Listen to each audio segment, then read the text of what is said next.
आज के इस पावन और भव्य श्री शिव महापुराण कथा पर आप सभी के जोरदार तालियों के बीच हम पूरे सम्मान के साथ आमंत्रित करते हैं छत्तीसगढ़ के यशस्वी मुख्यमंत्री माननीय श्री विष्णुदेव साय जी को उनके आशीर्वचन और उद्बोधन के लिए। माननीय मुख्यमंत्री महोदय जी।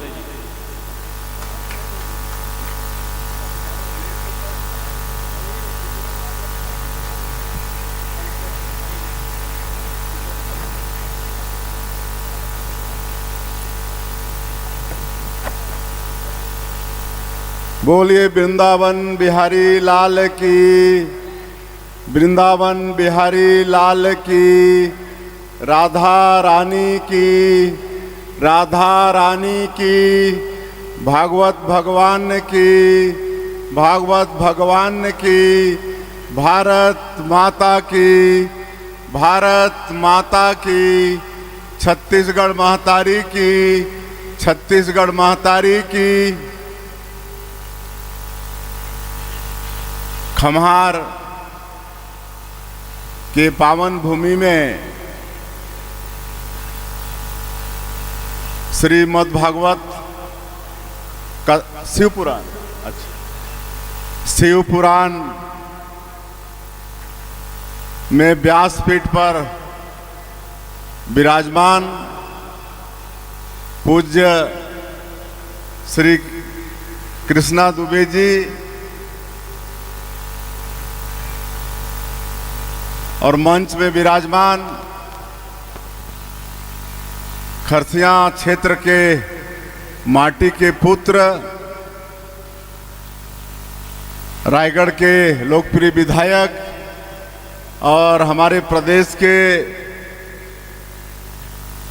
ऊर्जावान वित्त मंत्री श्री ओपी चौधरी जी,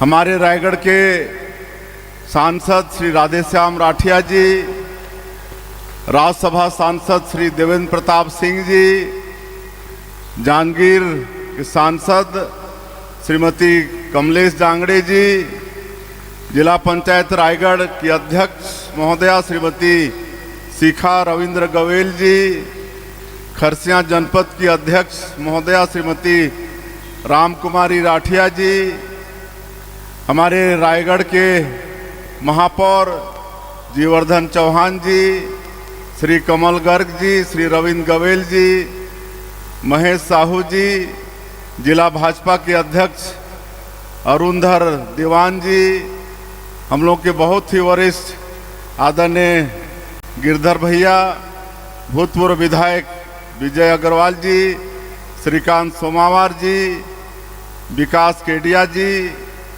बहुत ही वरिष्ठ गोपाल शर्मा जी, मंच में विराजमान सभी हमारे महानुभावगण और सभी संतवृंद और इस शिव पुराण के आयोजक श्री मन्नू राठिया जी, उनका सभी परिवार, हमारे इस जिले के कलेक्टर, एसपी, सभी अधिकारीगण और सभी शिव भक्त सज्जनों, मातृशक्ति माताएं, बहनें, युवा साथियों और मीडिया के मित्रों, मैं सबसे पहले तो व्यासपीठ पर विराजमान पंडित कृष्णा दुबे जी को सत सत नमन करता हूं, व्यासपीठ को नमन करता हूं और महाराष्ट्र से, अकोला से महाराज जी पधारे हैं। तो ये छत्तीसगढ़ की धरती जो प्रभु श्री राम का ननिहाल है, माता कौशल्या का ये मैके है, इस धरती में उनका पूरे छत्तीसगढ़ के तरफ से बहुत बहुत स्वागत करते हैं, बहुत बहुत अभिनंदन करते हैं और साथ ही साथ मनु राठिया जी का और उनके परिवार का बहुत बहुत धन्यवाद करते हैं। मुझे जानकारी है कि पिछले वर्षों से अपने दमखम में पूरे इस तरह से भागवत का, शिव पुराण का अलग जगह पर आयोजन करते हैं, जो कि एक मध्यम वर्गीय परिवार से हैं, लेकिन मैं उनके इस योगदान को, उनका ये जो प्रयास है उसको भी मैं साधुवाद देना चाहूँगा कि ऐसा साहस बड़े बड़े लोगों में नहीं होता है, लेकिन एक गांव का रहने वाला मनु राठिया इतना बड़ा दिल रखते हैं। मैं बहुत बहुत उनको धन्यवाद करता हूं, उनके परिवार को धन्यवाद करता हूं, और भगवान शिव माता पार्वती का आशीर्वाद हमेशा उन पर और उनके परिवार पर बना रहे, प्रभु से प्रार्थना है। और इस तरह का आयोजन सिर्फ एक परिवार के लिए नहीं होता है, बल्कि पूरे क्षेत्र के लिए होता है। तो पूरे क्षेत्र के लोगों को भी पुण्य का भागी बनने का अवसर प्रदान कर रहे हैं। ऐसे मनु राठिया जी को फिर से हम धन्यवाद देना चाहेंगे। और चूंकि सबको शिवपुराण कथा का श्रवण भी करना है, और बहुत आग्रह था मनु राठिया जी का, और उनका जो इस तरह का प्रयास है उसको सुनकर मुझे लगा, और महाराज जी के विषय में भी सुने थे कि बहुत कम उम्र में इस तरह से शिवपुराण का कथा वाचन करते हैं। निश्चित रूप से प्रभु की बड़ी कृपा है कि इस उम्र में शिवपुराण व्यासपीठ पर विराजमान होके कह रहे हैं। तो सब सुनकर मैं अपने आप को रोक नहीं पाया, और आज कई कार्यक्रम होते हुए भी मनु राठिया जी को, महेश साहू जी का भी बड़ा आग्रह था कि भले 10 मिनट के लिए आना है, लेकिन आना है। आज वास्तव में जो मैं यहाँ का परिदृश्य देख रहा हूँ, तो मेरा आना बिल्कुल सार्थक हो गया है। तो और मैं माननीय पंडित जी को बताना चाहूँगा कि ये छत्तीसगढ़ की धरती है, जहाँ प्रभु श्री राम अपने वनवास काल का अधिकांश समय छत्तीसगढ़ में बिताए, करीब 10 वर्ष। और जो दंडकारण्य कहलाता था, आज हमारा जो अबूझमाड़ का क्षेत्र है वो दंडकारण्य है। और माता सबरी का भी आश्रम तपोस्थली शिवरी नारायण में है। तो ऐसा ये छत्तीसगढ़ की धरती है। और जब अयोध्या में 500 साल हिंदुओं के संघर्ष के बाद वहाँ पर प्रभु श्री राम विराजमान हुए, तो शायद छत्तीसगढ़ को जितनी खुशी हुई महाराज जी, उतना और किसी को नहीं हुआ होगा। अनेकों तरह से अपनी खुशी का इजहार छत्तीसगढ़ के लोगों ने किया। जिस दिन प्राण प्रतिष्ठा हुआ, उस दिन वहाँ भात का जो प्रसाद लगा था वो हमारे छत्तीसगढ़ के चावल से बना था। 11 ट्रक सुगंधित चावल, महीन चावल यहाँ से भेजे थे। और करीब 6 हमारे जो सामाजिक कार्यक्रम करने वाले हैं, पूरा 1 महीना तक वहाँ पर लंगर चला के करीब 4 लाख लोगों को भोजन कराए अयोध्या में। तो इस तरह से प्राण प्रतिष्ठा के दिन हमारे छत्तीसगढ़ वासियों ने खुशी मनाई। और ये बड़ा सौभाग्य है कि हम लोग सरकार में हैं। तो चूंकि प्रभु श्री राम का ननिहाल है, तो सबकी इच्छा होती है कि अयोध्या जाकर अपने भाचा प्रभु श्री राम का दर्शन करें, उनका आशीर्वाद लें। तो हम लोग रामलला दर्शन योजना सरकार की तरफ से चला रहे हैं, और अभी तक 2 साल में 40,000 से ज़्यादा राम भक्त इस योजना का लाभ ले चुके हैं, और लगातार जारी है। हर सप्ताह एक ट्रेन यहाँ से भेजते हैं, जिसमें करीब 850 राम भक्त जाते हैं। और इस तरह से हम लोग यहाँ पर मुख्यमंत्री तीर्थ यात्रा योजना भी चलाते हैं, काहे कि हमारे बूढ़े बुजुर्गों की इच्छा होती है कि अंतिम समय में कोई। मैं सबसे पहले तो व्यासपीठ पर विराजमान पंडित कृष्णा दुबे जी को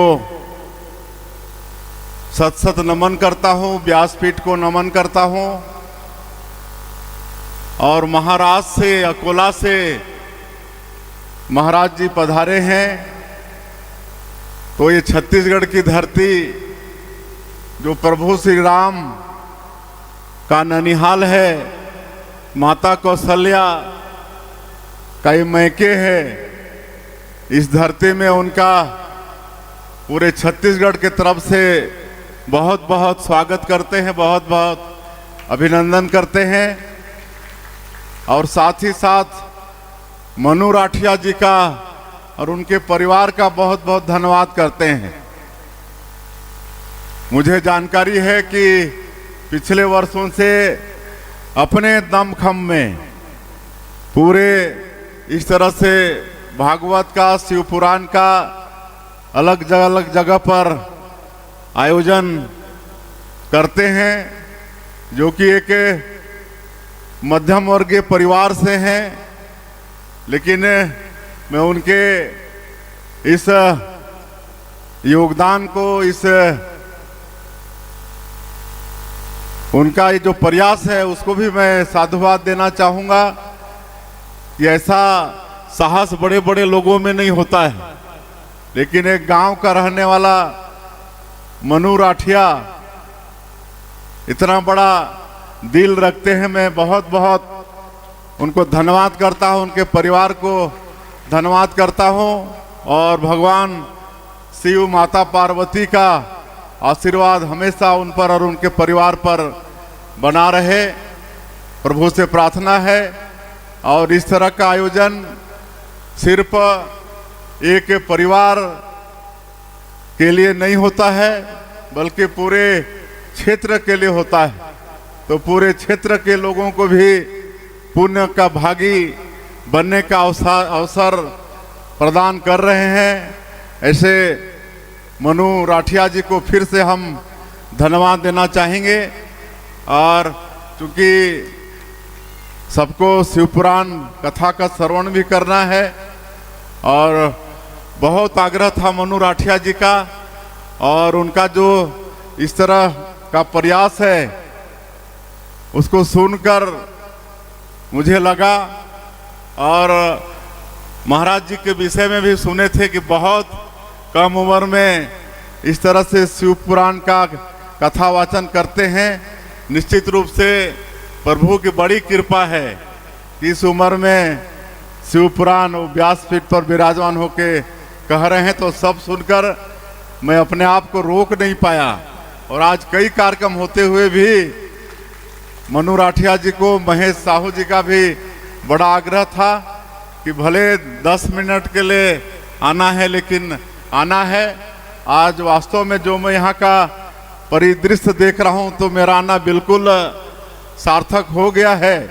तो और मैं माननीय पंडित जी को बताना चाहूँगा कि ये छत्तीसगढ़ की धरती है, जहाँ प्रभु श्री राम अपने वनवास काल का अधिकांश समय छत्तीसगढ़ में बिताए, करीब 10 वर्ष।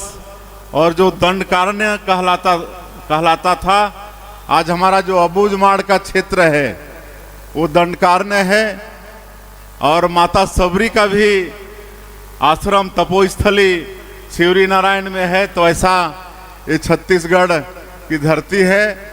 और जब अयोध्या में 500 साल हिंदुओं के संघर्ष के बाद वहाँ पर प्रभु श्री राम विराजमान हुए, तो शायद छत्तीसगढ़ को जितनी खुशी हुई महाराज जी, उतना और किसी को नहीं हुआ होगा। अनेकों तरह से अपनी खुशी का इजहार छत्तीसगढ़ के लोगों ने किया। जिस दिन प्राण प्रतिष्ठा हुआ उस दिन वहाँ भात का जो प्रसाद लगा था वो हमारे छत्तीसगढ़ के चावल से बना था। 11 ट्रक सुगंधित चावल, महीन चावल यहाँ से भेजे थे।